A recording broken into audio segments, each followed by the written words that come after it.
Kalau anda kerap sakit, blood test anda mungkin dah tunjuk lama dah, tapi anda tak perasan.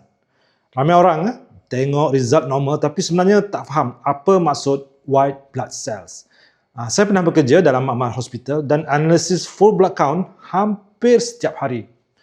Sel darah putih ialah tentera sistem imun kita. Tapi bukan satu jenis ya. Contohnya kita ada neutrophils yang tinggi, tandanya badan tengah melawan jangkitan bakteria.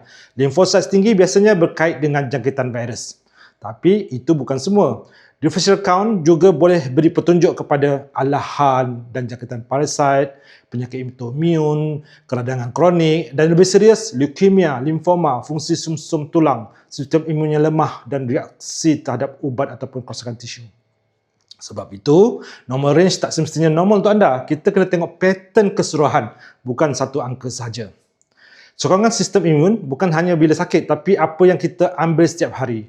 Nutrika contohnya mengandungi cendana susu harimau, vitamin C, grape seed, cengkeh, moringa. So gabungan ini membantu menyokong sistem imun dan kesihatan dalaman. Kalau anda pernah buat blood test, komen check. Saya boleh bantu explain secara umum. Follow untuk faham lebih banyak bacaan darah yang ramai orang salah faham. Okey, terima kasih.